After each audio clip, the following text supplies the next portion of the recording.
Kovai metro rail வந்து சர்ச்சையாகவே இருக்குது. இப்போ சம்பந்தமாக பிரதமர் சந்திக்கிறது தயாராக இருக்குன்னு சொல்லியிருக்காரு தமிழக முதல்வர். அதை நீங்கள் எப்படி பார்க்கணும்? பிரதமர் தமிழகத்திற்கு வரும் பொழுது பிரதமர் இங்கேயே வர்றாரு, சந்திக்கலாமே. அதாவது இதுக்கு ஒரு பழமொழி சொல்லுவாங்கண்ணா, எல்லாம் சுற்றி சுற்றி சுற்றி சுற்றி வந்தாங்களாமா, கடைசியில் புதையல் அங்கேயே இருந்துச்சாமா. பிரதமர் அவர்கள் ராமநாதபுரம் ராமேஸ்வரம் வந்தாங்க, அன்னைக்கு முதலமைச்சர் அவங்க ஊட்டி போயிட்டாங்க. பிரதமர் அவர்கள் இன்னைக்கு அவங்க கோயம்புத்தூருக்கு வந்திருக்கிறாங்க, அன்னைக்கு முதலமைச்சர் அவங்க வரல. மற்ற மாநிலத்தில் எதிர்க்கட்சியாக இருந்தாலும் கூட முதலமைச்சர் வர்றாங்க, பேசுகிறாங்க, கருத்துக்களை சொல்கிறாங்க, வேண்டுகோள் வைக்கிறாங்க, அவங்களுடைய தரப்பு விஷயத்தையும் சொல்கிறாங்க. ஆனால் கடந்த 2 முறையும் கூட தூத்துக்குடி, கடந்த முறை பிரதமர் அவர்கள் தூத்துக்குடிக்கு வந்தாங்க, அப்பொழுதும் முதலமைச்சர் வரல. ஆனால் எனக்கு தெரிந்து கடந்த 2-3 முறை பிரதமர் அவர்கள் வந்தும் கூட முதலமைச்சர் வரல, வேறு வேறு காரணம் சொன்னாங்க. இந்த முறை மினிஸ்டர் இன் வெயிட்டிங்னு சொல்லிட்டு நம்முடைய வெள்ளக்கோவில் சாமிநாதன் அமைச்சர் அவங்க அனுப்பியிருந்தாங்க. ஸோ புரோட்டோக்கால் படி அமைச்சர் வர்றாங்க, வணக்கம் சொல்கிறாங்க, கிளம்புறாங்க.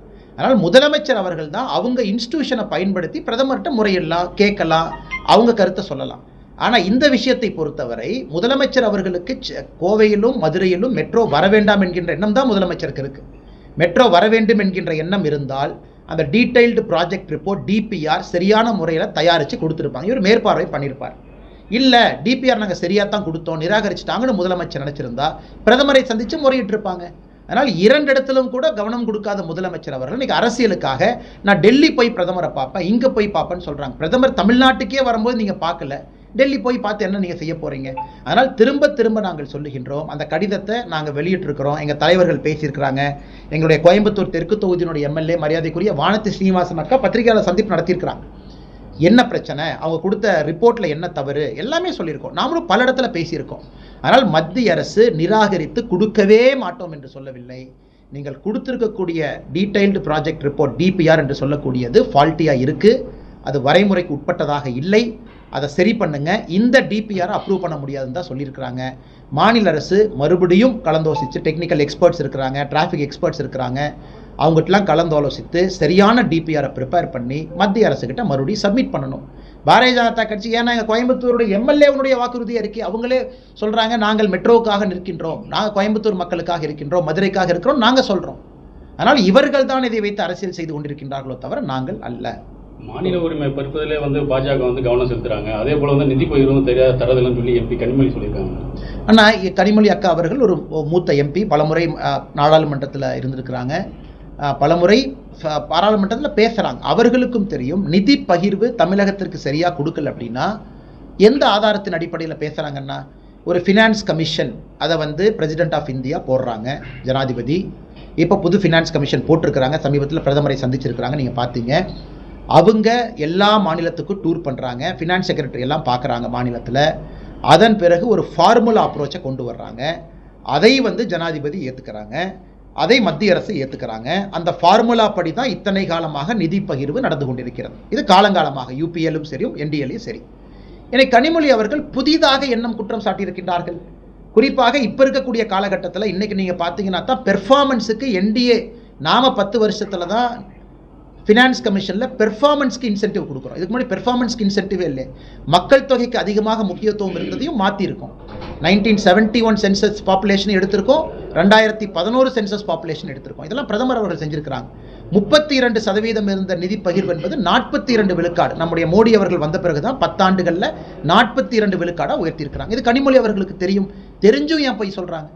அடுத்து தமிழகத்தை வேண்டும் என்றே எங்கே வஞ்சிட்டாங்க. இன்றைக்கி மெட்ரோவை பற்றி நம்ம பத்திரிகை நண்பர்கள், மூத்த நண்பர்கள் சொல்கிறேன், உங்களுக்கு தெரிஞ்சது தாங்கண்ணா, இந்தியாவில் நடைபெற்ற மெட்ரோவுக்கு மிக அதிகமாக நிதி கொடுத்த ஒரு மெட்ரோ சென்னை மெட்ரோ.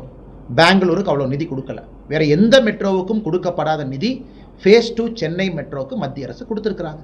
அதையும் மனோகர்லால் கட்டர் அவர்கள் வெளிப்படையாக சொல்லியிருக்கிறாங்க. இந்தியாவில் அதிகப்படியாக ஒரு ஃபேஸுக்கு நாங்கள் ஒதுக்கிய பணம் சென்னை மெட்ரோ ஃபேஸ் 2. அப்படி இருக்கும்பொழுது மத்திய அரசு எங்கே ஏற்றம் தாழ்வு பார்த்தாங்க, எங்கே கொடுக்கக்கூடாதுன்னு சொன்னாங்கன்னா? அதனால் அரசியலுக்காக கனிமொழி அவர்கள் தன்னுடைய தம்பி முதலமைச்சர் ஸ்டாலின் அவர்கள் 4 ஆண்டு காலமாக என்ன பண்ணி செஞ்சாங்கன்னு அவங்களால சொல்ல முடியல. மறுபடியும் மத்திய அரசின் மீது குறை சொல்லி தான் தேர்தலை சந்திக்க வேண்டும் என்று நினைக்கின்றார்கள். அவர்களுக்கு இந்த தேர்தலில் மக்கள் பாடம் புகட்டுவார்கள். தமிழக எதிர்க்கட்சி எல்லாமே நெல் அரசியல் பண்ணுறாங்க அப்படின்னு சொல்லி அமைச்சர் MRK பன்னீர்செல்வம் சொல்லியிருக்காங்க. ஆனால் பன்னீர்செல்வம் அவர்கள் உணர்ந்து கொள்ள வேண்டும். இதை பற்றி நாங்கள் விலாவரியாக பேசணுங்கன்னா, ஈரப்பதம் கொள்முதல் இது எப்பவுமே இருக்கிற ஒரு பிரச்சனை. குறிப்பாக நம்ம டெல்டா பகுதி விவசாய நண்பர்களுக்கு மழை அந்த நேரத்தில் வந்துடும். அன்னை கருப்பாங்க அங்கே இருக்கிறாங்க, பலமுறை நிதியமைச்சர்கிட்ட நிறைய பேர் அவங்களே ரெப்ரசன்டேஷன் கொடுத்துருக்குறாங்க. 2 ஆண்டுகளுக்கு முன்பு போன ஆண்டு அதிகப்படியாக மழை வரும்பொழுது தமிழக பாரதிய ஜனதா கட்சி நம்முடைய நிதியமைச்சர் அவங்கள பியூஷ் கோயல் அவங்களெல்லாம் சந்தித்து கொடுத்த பொழுது 17% இருந்த அந்த ஈரக்கொள்முதல் அந்த இலக்கு என்பது 19.5% வரைக்கெல்லாம் தளர்த்துனாங்க மத்திய அரசு. 19.5% வரைக்கும் தளர்த்திருக்கிறாங்க. ஆனால் நம்ம புரிஞ்சுக்கணும், மத்திய அரசு ஒரு ஆண்டும் பணம் கொடுத்துக்கிட்டே வர்றாங்க.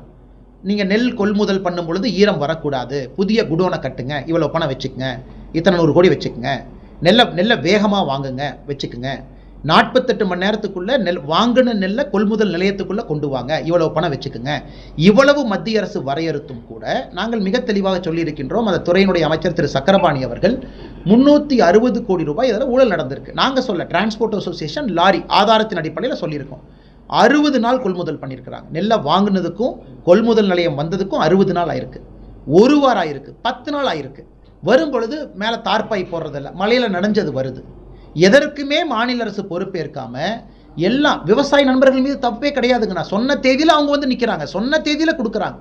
60 நாட்கள் கொள்முதல் பண்ணுறக்கெல்லாம் டைம் எடுத்துக்கிட்டாங்கன்னா எப்படிங்கன்னா, இதே ஆணையில் மத்திய அரசு இன்னொன்று சொல்லியிருக்காங்க. நீங்கள் பாருங்கன்னா, புரோக்கன் ரைஸ், அதாவது அரிசி வாங்கும் பொழுது உடைப்பட்ட அரிசி, உடைந்த அரிசி, தமிழ்நாட்டுக்கு ஸ்பெஷலாக 5 to 8 விழுக்காடு அரிசி உடைந்திருந்தால் வாங்கிக்கிறோன்னு சொல்லியிருக்காங்க. இது தமிழ்நாடு கொடுக்கப்பட்ட விலக்கு. அரிசி உடைஞ்சிருக்கு, அதாவது அரிசி வந்து நீங்கள் நெல்லிலிருந்து எடுக்கக்கூடிய அரிசி உடைஞ்சிருக்கு, 5 to 8% பை வால்யூம் பை வெயிட்டில் உடைஞ்சிருந்தா அதையும் எடுத்துக்கொள்கின்றோம் என்று இதே ஆர்டரில் சொல்லியிருக்காங்க. முதலமைச்சர் அதை பற்றி பேசுவது கிடையாது. இத்தனை ஆண்டு காலமாக தமிழகத்திற்கு நெல் வந்து ஈரப்பதம் இல்லாமல் கொண்டு வருவதற்காக கொடுக்கப்பட்ட பணத்தை சரியான முறையில் அவங்க செலவு செய்யலாம், அதை பற்றி பேசுறதில்லை. இதற்கு முன்பு 19% நம்ம உயர்த்தி இருக்கின்றோம், கடுமையான மழை பெய்தும் அதெல்லாம் பண்ணல. இன்னைக்கு மாநில அரசு தான் செய்த தவறு அவங்க பொறுப்பேற்றுக்கணும்.